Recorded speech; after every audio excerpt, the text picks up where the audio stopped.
Hello Popcorn Junkies, and welcome to this review of H is for Hawk. Now this is a movie that's based on a book/memoir by the British author Helen MacDonald. And really it's the book, I think it won countless awards, memoir awards, factual book awards, all this kind of stuff.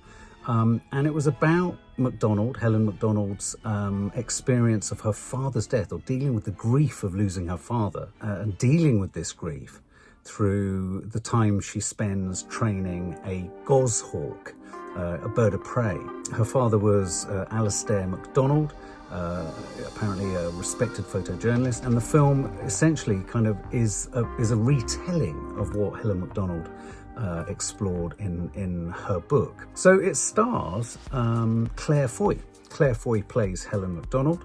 She's a sort of research student at Cambridge University. I like all that, the sort of the spires of Cambridge, parked within the kind of odd climate of academia, something that I was once in. It's such a rarefied, quite literally cloistered world, hidden in lovely, cozy, but kind of with no reference point to the real world, libraries and study rooms. So the book was a massive hit, and it seems kind of logical that a movie should be made. Claire Foy, I think, is a mesmerising actress, obviously most famous perhaps, and probably frustratingly for her, for playing the Queen in the first season, a couple of seasons of The Crown. She's been in other films such as Unsane, in which she doesn't go mad, but she's made to think she's going mad in a Steven Soderbergh mental institute. She was also recently in All of Us Strangers. It stars Brendan Gleeson playing her father. Obviously for most of the film he's in memory because he dies right at the beginning. Denise Gough is in there playing her best friend at university, and Lindsay Duncan playing her mum. Now from the get-go, this is a very gentle, unpretentious, unshowy-offy film with some unshowy-offy performances. This is a film which is a meditation on grief. And, for many of us, grief, we're going through a lot of grief in our family and in our household at the moment. We've lost two very important people. Well, we've lost two very important people, and we've lost a very important dog. And throughout our lives, we've all lost countless other people. An ex-partner of mine took their life early last year. And so grief is a curious animal, because it can manifest, it can bed in, it can hijack people in the most sort of strangest, most different in very different ways. What I liked about this film was Claire Foy's very unshowy, uncliched performance. I can't say with any sort of degree of truth that the film cinematically or filmically used the tools of filmmaking to take us deeper into Helen MacDonald's kind of sense of loss and mental health, sort of state of mental health decline. I think quite quickly when we discover, she's close to her father, we discover that Brendan Gleeson is kind of, he's impetuous, he's impulsive. There's a scene when she's in the car with him and he sort of pulls up at a crash and he jumps out of the car to take photographs and he's ushered away. He's taken some really famous photos. He's taken some emblematic photos of Thatcher and Bowie and Jagger and things like that. So he's a big name, her dad. And when she loses him, and they have a connection through bird watching, through nature, through him identifying birds, she decides, she decides to purchase a goshawk. And by all accounts, a goshawk is one of the most untrainable and most ferocious and potentially kind of difficult and unpredictable of birds of prey. She's gone for the top dollar, most difficult bird you could go for. And really, it's a film about her training this bird of prey. And so, of course, it was hard not to watch this and be reminded of other great films in which a sort of relationship with an animal or with a pet or with a bird specifically. I'm thinking of Ken Loach's Kes, where the animal becomes something so much more than just the animal it is. I have to say the goshawk in this is a quite a remarkable beast. It's a great film for learning bits and bobs about these birds. There are fabulous scenes of her kind of training it and getting used to it. And Claire Foy deserves full accolades for standing there and letting this enormous bird of prey slap her head with its wings repeatedly as she sought to kind of train it and calm it and get it used to her. And of course you can understand how, being so distracted and so obsessed with this kind of symbiotic relationship with this beast, it will take her away. It would take you away from that sort of really agonizing sort of raw, open wound of having lost her father. And I think as a film, it really does tell a really compelling story of managing grief. But what I mean when I say as a film, I don't necessarily think the filmmaking amplified it. I just felt the actors were slightly left to kind of fend for themselves a little bit. Denise Gough was really lovely as the kind of, supportive, concerned. But the film kind of stayed at one level, I felt, of exploration of grief. It lent an enormous amount, understandably, on the face of Claire Foy, on moments of her sort of disconnect and her demise, if you like. The fact that she kind of, her tidiness, the state of her flat, her finances, her ability to look after herself, and self-care goes out the window. And for anyone who struggles with their mental health, that's an enormous symptom and sign that one is kind of, falling away. She's a research fellow at Cambridge, so she is teaching some classes. She fails to turn up to one class. There are nice scenes where she reaches out to her friend who's an expert in falconry, and he kind of helps her get this bird sort of starting to kind of do the little kind of flights between him and her. I suppose the part of it that I kind of found a little bit weird was, although there were kind of interesting tidbits of facts, like I didn't realise hawks have two places that they shit from, essentially. One seems to come out of the mouth, and it's all the bones and the feathers. Isn't that what owls do too, isn't it? It's the strange thing that they leave behind, pellets. And then, of course, there's the bum, out of which they shit too. There's lots of talk about the bird needing to have a hood on its head, and how when it has a hood on its head, it's not alert. There was a moment where they described how there's no mediation between instinct and action. It's not like the brain receives a signal and then processes it and acts on it. The bird is pure instinct. They're born with an absolute knowledge of how to hunt. The bird was amazing. It's a beautiful thing to look at.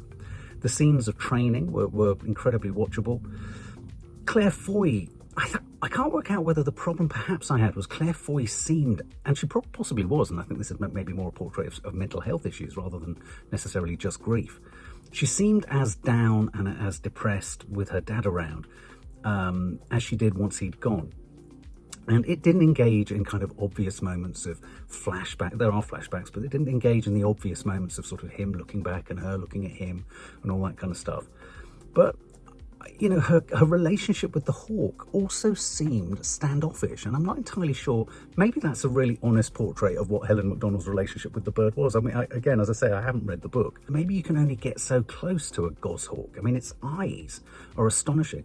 There are some curiously sort of odd and sort of slightly amusing moments where she's sort of driving through the countryside, and she's got the fucking hawk sat in the passenger chair on a sort of beam or a stick. They're just driving around through the countryside. She's got it just sort of there. And there's another moment where she's at a sort of soiree or a kind of a do, as you have at Cambridge University. And she's standing in the corner with the goshawk on her wrist. She has a moment of romance, but that moment of romance, he buggers off when he sees a book about grief, which, again, I'm sure that happened. But I thought, fucking hell. You've got to be some kind of cold-hearted bastard if just someone with a book on grief means that it's all a bit too complicated once you've got your end away, even if you're an academic and all the rest of it. I don't know. I sort of felt sorry for her. I thought Claire Foy was open-eyed, often looked traumatised by her emptiness. And yet, weirdly, I didn't feel the strength of her distress around her dad. I mean, I suppose in many ways what this film is about that stunned silence of grief. How people grieve is a very personal thing. Some people can turn towards great sort of sociability, hilarity, going nuts, caning it and all the rest of it. Other people go incredibly inward. Some people can just go stony and stunned and sort of inexpressive, I guess.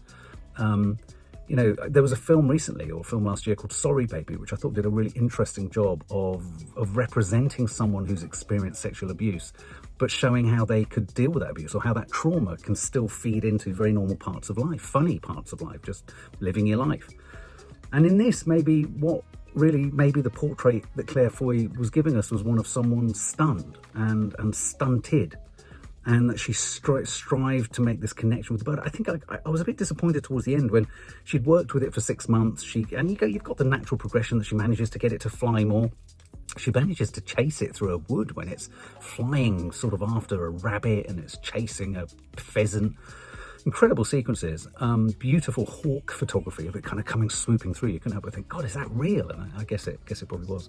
I think also perhaps in any relationship with a bird of prey, maybe there's that, I shouldn't come too close to you. And in fact, as I'm talking through this now, I'm wondering whether that perhaps is the truth, or was the truth, of her relationship with her dad. A hawk sees something and seizes upon it without thinking.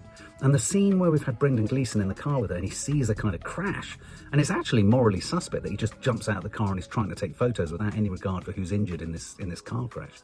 He too, like a hawk, there was a kind of coldness in him, or perhaps an impassivity.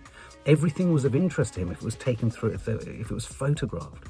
And there's a really intimate moment where they do flash back to them going through his sort of files and the photographs in his study. And we discover that she was one of twins, and one of the twins obviously passed away. And he has a moment where he can look at the photograph, but has to put the photograph back in its very sort of filed system. He's got, all of his photos and everything is they're all kind of marked and annotated, and they're all in the right place. He also talks about how he took a photograph of, I forget, was it one of the Cray brothers' funerals, and he was holding on to a cathedral. And I think it speaks to be a photographer like that, you have to have a certain amount of sociopathy and psychopathy. And perhaps that stunned, silent kind of distance was how she felt with her dad. And it was, and so her choice of a goshawk, interestingly, is you can only get so close. And she could only be with it for 6 months. At the point that it needs to molt, by the end of the film, she has to hand it back to someone, and she has to return to her life. And so in a weird way, that relationship, that sort of that close proximity, that choreographed understanding, that sort of tense connection, is a total replicant of her relationship with her dad. She was close to him, she loved him, but there was also a steeliness that just distanced him from her and her from him. Right down to even her brother, who's sort of quite insipid and doesn't say much and doesn't want to do the talk at the memorial at the end and all things like that. You sort of think, oh God, he seems a bit sort of stunted and a bit, very quiet. It's like the character of the father is much larger than necessarily the children. So even as I'm talking about it, I'm thinking, oh, okay, well, there were more kind of decisions perhaps made about her performance. I think my only frustration with this film, as I say again, Denise Gough delivers a really neat, nifty performance there as the erstwhile friend. I suppose I was hoping for a little bit more adventurism. I was just hoping it would be a bit more experimental even, or a bit more impressionistic. We started with these beautiful abstract close-ups of feathers, and I think I just wanted it to become a little bit more impressionistic, abstract, asking us to fill in the gaps and to sort of connect the dots, and asking us to kind of almost immerse ourselves in the spiritual, emotional, avian-like kind of weirdness of it all. And yet I found it quite predictable visually, I suppose. So, it's as I say, it's an unshowy film, but if you had to categorise it, it is a portrait of grief. It's, I think more pressingly, it's more a portrait of depression.